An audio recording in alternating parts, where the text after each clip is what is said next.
तो एक चूजा वो लोग कितने स्क्वायर फीट के लिए देते हैं? इतना फ्लॉक आपने निकाल लिया है। अच्छा, तो वो 15 लाख निकल गया भैया? जी हाँ, कमाल हुई सर। और एकदम शालीनता के साथ जो हम छत्तीसगढ़िया मन के पहचान है ओकर साथ भैया बता है। नमस्कार दोस्तों, मैं ओम प्रकाश अवसर। इस वीडियो पर हम आपको 5000 कैपेसिटी का बॉयलर फार्म दिखाने जा रहे हैं और ये दिखाने जा रहे हैं अपने समीपस्थ ग्राम भरर से। और ये भैया कर रहे हैं बॉयलर फार्मिंग और हम इधर कुर्मीगुड़ा से भरर जा रहे थे, तब ये भैया से मुलाकात हो गई। हमने फार्म देखा तो रुक गए। नमस्कार भैया। नमस्कार सर। क्या परिचय है आपका? मेरा सतीश चंद्राकर, ग्राम भरर से। सतीश चंद्राकर ग्राम भरर से हैं। और ये फार्म का क्या नाम है? ये फार्म का ओली पोल्ट्री फार्म के नाम से है। हाँ, अच्छा। और 5000 कैपेसिटी का फार्म है। हाँ बॉयलर अभी सिमरन कंपनी में डाला हुआ है माल। हाँ। करीब 8 दिन का माल तैयार है। हाँ, और अभी ठीक ठाक चल रहा है फिलहाल। ठीक ठाक चल रहा है। तो इस साल कंटिन्यू माल मिलते रहा है, डालते रहे? इस साल अभी ये 2 ही फ्लाक हुआ है सिमरन कंपनी में। पहले प्रीमियम पोल्ट्री में चल रहा था तो उसको मैं चेंज करके अभी चालू किया हूँ। अभी इसका रिजल्ट भी बढ़िया है और ठीक ठाक चल रहा है। कंपनी माल भी बढ़िया दे रही है, उठा भी रही है। अभी तो ठीक है। अच्छा, ठीक है। तो चलिए भैया के फार्म के भीतर चलें और डिटेल के साथ समझें और समझाएं। लेकिन उससे पहले कहूँगा, अगर आपने अभी तक हमारे चैनल को सब्सक्राइब नहीं किया है तो सब्सक्राइब करें और बेल आइकन पर क्लिक करें, जिससे इस तरीके के वीडियो के आपको नोटिफिकेशन मिलते रहे। अगर ये वीडियो फेसबुक पेज पर देख रहे हैं तो पेज को लाइक और फॉलो कर लें। चलिए भैया अंदर चलते हैं। तो आ गए हैं हम भीतर और यहाँ पे भैया रखे हैं दाना। ये दाना कौन सा है भैया? ये सिमरन फीड का है, सक्सेस नाम से आया है। अच्छा, वो दाना भी देती है कॉन्ट्रैक्ट फार्मिंग में? दाना देती है, मेडिसिन देती है, हाँ, चूजे देती है और माल तैयार होने के बाद में ले भी जाते हैं। अच्छा। तो अभी माल जो उठाता है वो टाइम से उठाता है ना? बिल्कुल टाइम से उठ रहा है। 40 दिन के बाद माल उठ रहा है और अच्छा ग्रोथ भी है, वजन भी बढ़िया गया है। अभी नेक्स्ट वाला फ्लॉक मैं 2300 बॉडी वेट में दिया हूँ। और FCR भी 1.58 का FCR गया है और पेमेंट भी बढ़िया मिला मेरे को। ठीक ठाक। हाँ, मैं इस कंपनी से भी संतुष्ट हूँ। बढ़िया। अच्छा, अभी चलते हैं भैया मुर्गी के पास। अच्छा भैया, और खेती बाड़ी कब का है?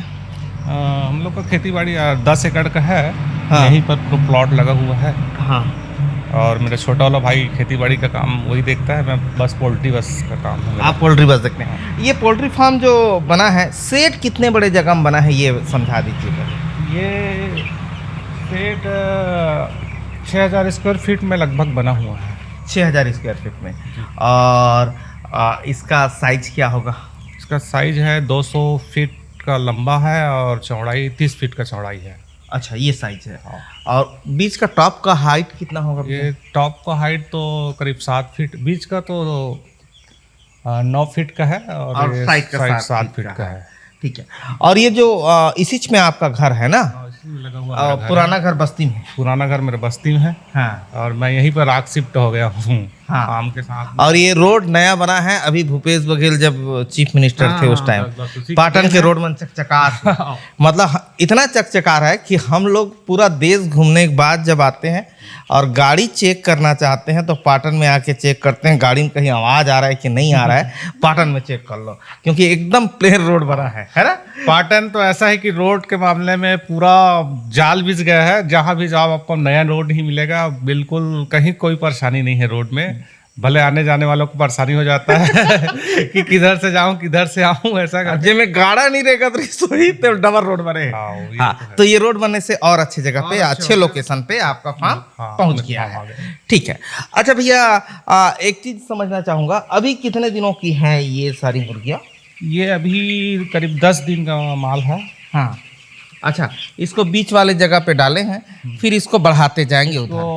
तो 2 3 4 दिन में थोड़ा सा आगे बढ़ाते जाएंगे। थोड़ा इसको जगह देना पड़ता है। अभी तो फिलहाल अभी छोटा है माल, तो इसमें है करीब 15 दिन के आसपास में पूरा जगह मिल जाएगा उसको। तो ये कितना वजन आया 10 दिन में? ये 200 से ऊपर है, 200-250 ग्राम का माल है। अच्छा, अच्छा तो ग्रोथ है, अच्छा ग्रोथ है, तो वो चूजा अच्छा दे रहा है मतलब। चूजा अच्छा दे रहा है। और ये 40 दिन में इसमें मोर्टेलिटी कितना हो जा रहा होगा? अभी 40 दिन में तो नेस्ट फ्लॉक में करीब 200 के आसपास मॉडलिटी हुआ था, और उससे अच्छा बेच अभी ये जाएगा ऐसा लगता है। इसमें तभी मॉडलिटी लगभग 0 के बराबर है। हाँ, मतलब अभी 10 दिन में करीब करीब 20 मॉडलिटी हुआ है खाली, अच्छा जबकि चूजे में थोड़ा ज़्यादा हो जाता है मॉडलिटी, लेकिन अभी नहीं हुआ है। भैया, ये बॉयलर फार्मिंग में चूजे का प्रिपरेशन कैसे करते हैं? जैसे आज आपको चूजा मिला, तो सबसे फर्स्ट आप क्या क्या काम करते हैं? फर्स्ट का काम यही रहता है कि अपने को करीब इसको और कम जगह में, मतलब ये मान के चलो 1200 स्क्वायर फीट में रखते हैं, और उससे राउंड अप करके राउंड बनाते हैं। ऐसा राउंड बना देते, उसमें ब्रूडिंग का रहता है, ऐसा राउंड बना देते राउंड हैं बना देते हैं, और उसमें रख देते हैं, फिर उसमें ऊपर से लाइटिंग लगा देते हैं। लाइटिंग लगा देते हैं, फीड का बर्तन जमा देते हैं, और ब्रूडिंग के लिए अपन ब्रूडर लगा देते हैं। अच्छा, करीब ठंडी के मौसम में थोड़ा ब्रूडिंग का ज़्यादा रहता है, अब गर्मी में कोई दिक्कत नहीं था, हाँ हाँ, और ठंडी में थोड़ा ज़्यादा ब्रूडिंग का ध्यान रखना पड़ता है बस। अच्छा। नहीं, वो जैसे मान लो आपके पास डिब्बा में चूजा आया, डिब्बा में ही आता होगा क्या? कैरेट में चूजा आया, उसको आप अपने फार्म पे उतारते कैसे हैं जमीन पे, ये जानना चाह रहा हूँ मैं। बस कैरेट में आता है सर, वो कैरेट को ज़मीन में ला के रखते हैं, फिर पेपर वगैरह बिछाते हैं? काउंट करते हैं। पेपर बिछा रहता है, उसको बनाते हैं ना गोला, उसमें पेपर बिछा रहता है, उसमें फीड के लिए प्लेट पहले से ही लगा देते हैं। पूरा कंप्लीट पहले से ही कर देते हैं लाइटिंग वाइटिंग का। उसके बाद फिर कैरेट में आता है, फिर गिनती करते हैं के हिसाब से, एक एक गाला में 500-500 के हिसाब से पूरा डाल देते हैं, और जैसे जैसे हाइट बढ़ते जाता है उसको फैलाते जाते हैं। 2-3 दिन के अंतर्गत उसको फैलाते जाते हैं, आगे बढ़ाते हैं। ठीक है, तो उस दरमियान कोई वैक्सीनेशन लगता है जब आता है? ये वैक्सीनेशन होके भी आता है, और वैक्सीनेशन यहाँ करना भी पड़ता है सर, कभी कभी यहीं करते हैं, लेकिन अभी तो कंपनी वहीं से होके आ रही है वैक्सीन। वो लोग गाइड करते होंगे, उनका सुपरवाइजर आता होगा सुपरवाइजर आता है ना, उसके हिसाब से होता है कब क्या करना है, कब क्या करना है। हम्म। तो एक चूजा वो लोग कितने स्क्वायर फीट के लिए देते हैं? ये एक चूजा लगभग 1.3 के हिसाब से देते हैं। हाँ, माल जैसे गर्मी है तो 1.5 भी कर देते हैं, वैसे 1.3 में देते हैं लोग। 1.3 में देते हैं, ठीक है। और फिर अभी ये कौन सा दाना खा रहा होगा, मतलब कौन सा दाना किस उम्र तक और कितने वजन तक खाते हैं, फिर दाना चेंज करते हैं? ये सर करीब 12 से 15 दिन के अंतर्गत फ्री स्टार्टर आता है, उसके बाद स्टार्टर चालू होता है। करीब 10 से 12 दिन में फ्री स्टार्टर खत्म हो जाता है, उतना उसके बाद में स्टार्टर चालू होता है, उसके बाद लास्ट फिनिशर का रहता है। अच्छा अच्छा, मैंने सुना है कि वो जब आता है तो उसको गुड़ पानी वगैरह ऐसा भी कुछ चलाते हैं? जी सर, हाँ, जैसा चूजा आया उसके लिए अपन गुड़ पानी बना कर रखते हैं। उसमें क्या क्या मिलाते हैं भैया? उसमें पानी साफ करने वाला मेडिसिन मिलाते हैं, और बस गुड़ पानी डाल के रखते हैं, ताकि वो आए और मीठा पानी पिए। ऐसा करके तो वो क्योंकि मीठा होने के कारण से जल्दी जल्दी पीना चालू करते हैं उन लोग। अच्छा, मीठा होने के कारण। हाँ। और एक तरीके से एनर्जी भी उसको मिल जाता है। होगा। स्ट्रेस में रहता है ना सर, वो बाहर से आते हैं तो थोड़ा सा स्ट्रांग हो जाते हैं। हाँ हाँ हाँ, और अपना दाना पानी खाने के लिए एकदम बढ़िया तैयार हो जाते हैं। ऐसे में थोड़ा सा चूजा अगर खाली पानी दो तो उसका स्वाद अलग रहता है, तो चुपचाप बैठ जाता है, उसको फिर हिलाना दौड़ाना पड़ जाता है। तो उसको ड्रिंकर फीडर में, वो ड्रिंकर में ही डाल देते हैं भैया? जी सर, पूरा ड्रिंकर में ही डाल देते हैं, गुड़ पानी घोल के। अच्छा, पानी के साथ में। और बना देते हैं, और बस बना के रखे रहते हैं, आते हैं और उसको ढील देते हैं, छोड़ देते हैं सारे चूजा को। हाँ, फिर पीना खाना चालू कर देते हैं। अच्छा, तुरंत आते ही पीना खाना चालू कर देते हैं लोग। अच्छा भैया, ये मुर्गी पालन में, बॉयलर में कौन सा जो मौसम है वो छत्तीसगढ़ में बेस्ट है? ये सर पोल्ट्री के लिए, मुर्गी फार्म के लिए सबसे बढ़िया ठंडी का मौसम रहता है। दीपावली के नवंबर सबसे बेस्ट मौसम मेरे हिसाब से। तो बेस्ट मौसम, ज़्यादा ठंडी भी नहीं रहती है, ज़्यादा गर्मी भी नहीं रहती है, वो ज़्यादा अच्छा मौसम रहता है मेरे हिसाब से। तो अच्छा, उसमें ग्रोथ भी बढ़िया रहता है मुर्गियों का। हाँ। और गर्मी में कैसा होता है? गर्मी में सर इसको जितना ज़्यादा ठंडी का वो व्यवस्था कर पाओ तो उतना अच्छा रिजल्ट मिलेगा, नहीं तो फिर वही दिक्कत हो जाती है, गर्मी को बर्दाश्त नहीं कर पाते मुर्गी, मोर्टेलिटी बढ़ जाती है। मॉर्टेलिटी बढ़ जाती है। हीट अगर ज़्यादा हो गया तो फिर मॉर्टेलिटी बहुत आती है। तो भैया एक चीज मैं समझना चाहूंगा, ये 5,000 पे पावर कंजप्शन कितना होता होगा पाटन के हिसाब से, और कितना बिल आता होगा? ये सर अभी गर्मी में तो कम से कम 7-8 हज़ार रुपया का बिलिंग होता है, 8 रुपये के हिसाब से होता है यूनिट। तो गर्मी में बिजली का खपत ज़्यादा है, क्योंकि कंटिन्यू फैन चलता रहता है, स्प्रिंकलर मोटर चलता रहता है, तो उतना तो है। अच्छा, 7-8 हजार आते हैं। हाँ। तो भैया कोई अगर 5,000 का सेट बनाता है तो कितने HP का वो लाइट कनेक्शन ले? खबर हमारे यहाँ बहुत कठिन काम है लाइट कनेक्शन लेना। सर 5,000 का मान लो जा कैपेसिटी है फार्म का, तो ये मान के चलो 5 किलोवाट का तो सफिशेंट रहेगा। 5 किलोवाट आप बिजली विभाग से आप लोड ले सकते हो, वो कंपलसरी ठीक है वो लोड। और उससे कम लेते हो तो वही दिक्कत आ सकती है। 5 किलोवाट का 5 किलोवाट का सफिशियंट हो जाएगा 5,000 के लिए।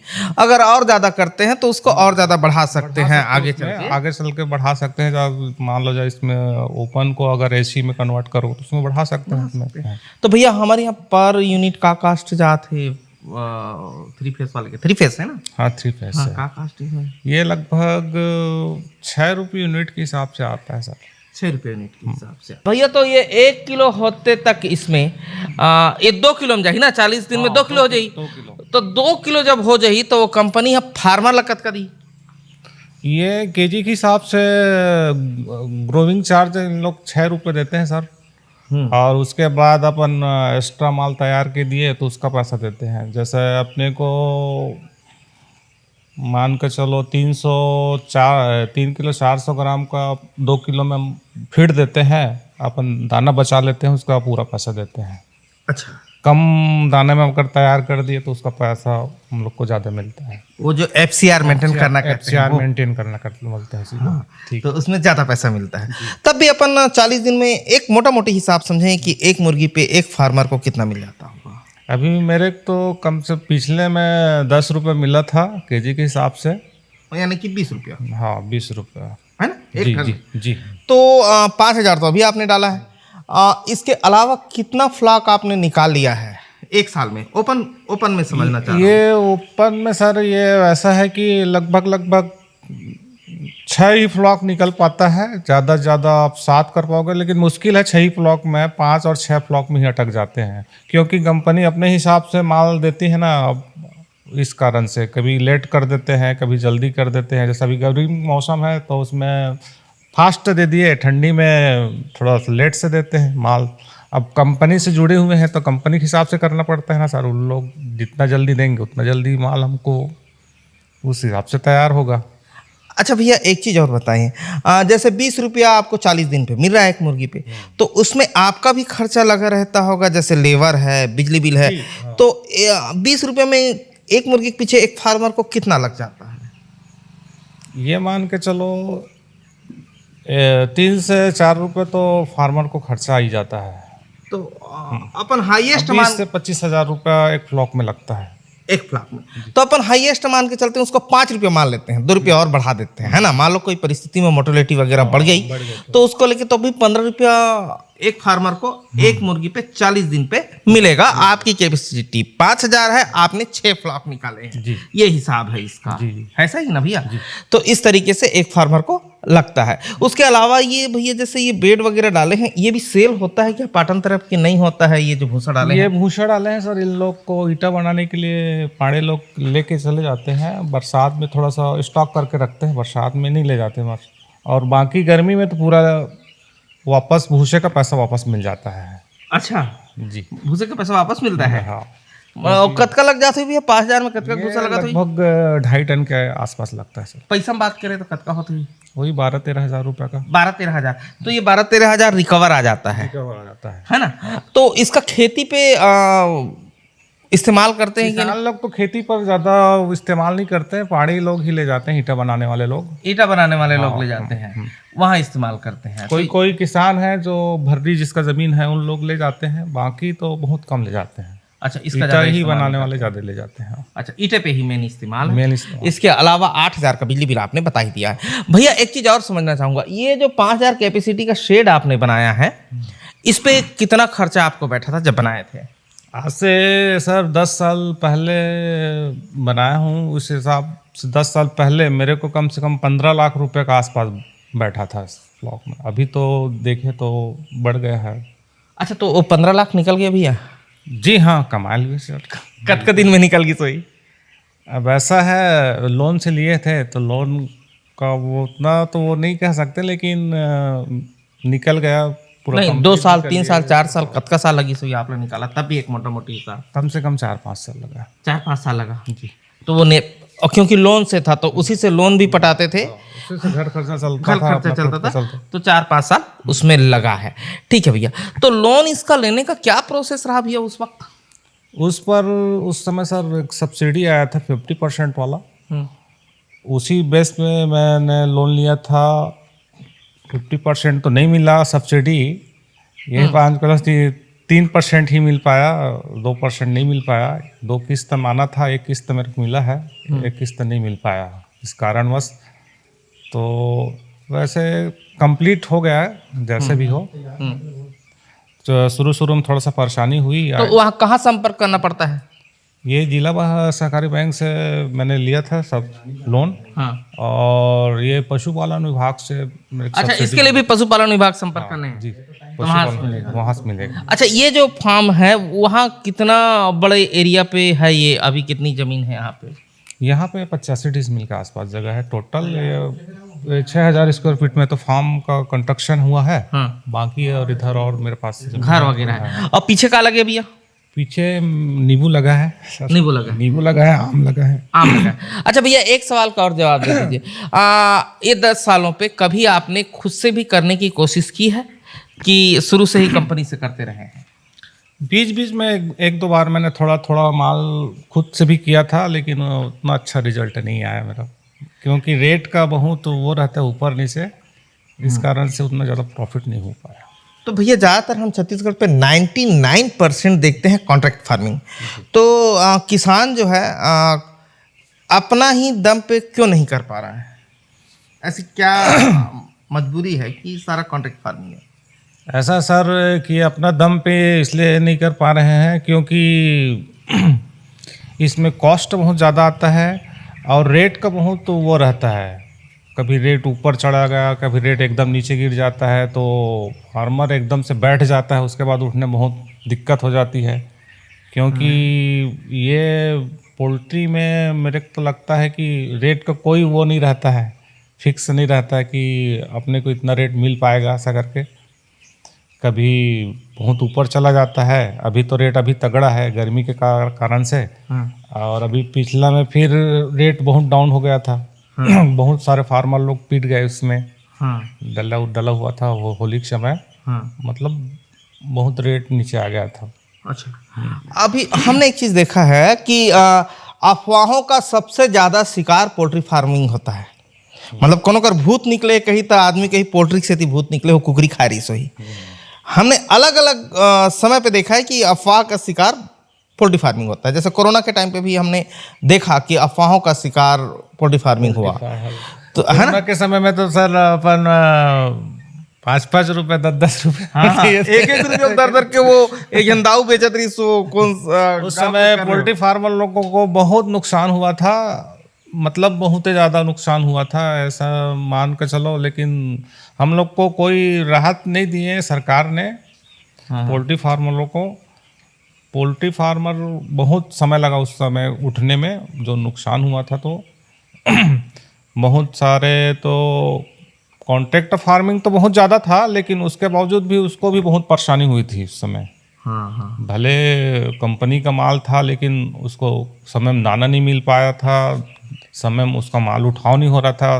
कुछ तो कंपनी वाले लोग हाथ खड़ा कर दिए, अपना माल अब देख लो, बेच दो, कहीं पर भी जाके ले जाओ, पैसा वैसा तो कुछ मिलना ही है। तो फार्मर लोग बाजार बाजार जा जा के पकड़ पकड़ के बेचने भी चालू कर दिए थे। हाँ। ऐसा टाइप का बहुत तकलीफ हुआ था उस समय। बहुत तकलीफ हुआ था। जी सर। नहीं, ये सवाल मैंने इसीलिए पूछा, भगवान न करे कोई परिस्थिति ऐसा आ जाता है या मार्केट डाउन हो जाता है तो भी कंपनी फार्मर को पेमेंट कर पाती है कि नहीं कर पाती है?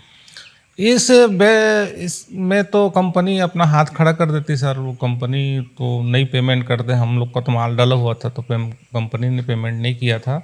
हम ही लोग वही बेच के अपना खर्चा वसूले थे, 2-4 पैसे जैसा भी मिल जाए। मतलब ये ज़्यादातर फार्मर ने महसूस किया है ना। और कई फार्म ऐसे हैं कि जो कोरोना के टाइम डाउन हुए हैं वो आज भी खाली चल रहे हैं ओपन। हाँ, आज भी उन लोग का अभी रिकवर नहीं हो पाया है। अब भी जब भी बॉयलर पोल्ट्री फार्मिंग में चूजा दिखाई दे रहा है। अभी बहुत अच्छा चल रहा है सर। अभी तो बढ़िया है। हाँ। उस समय का तो ऐसा था कि सोच भी नहीं सकते, इतना ज्यादा नुकसान उसके बाद डाउन हुआ है वो। अभी उठने लगा है। अभी उठने लगा है ना, अभी दिख रहा है। और इसी पोल्ट्री फार्म का एक चलन दिखाई दे रहा है। बहुत सारे फार्म इसी पोल्ट्री फार्म पे बनते हुए दिखाई दे रहे हैं और भैया ने बहुत सारी डिटेल जानकारियां दी हैं और बहुत एकदम आराम से और एकदम इत्मीनान से और एकदम शालीनता के साथ जो हम छत्तीसगढ़िया मन के पहचान है ओकर साथ भैया बताए हैं। तो ये वीडियो अगर आपको पसंद आया और आप ज़्यादा से ज़्यादा पोल्ट्री फार्मर तक या नए युवाओं तक पहुंचाना चाहते हैं तो वीडियो ज़्यादा से ज़्यादा शेयर करें। धन्यवाद। मैं ओम प्रकाश सर। वीडियो अच्छा लगा तो वीडियो लाइक कर ले। धन्यवाद।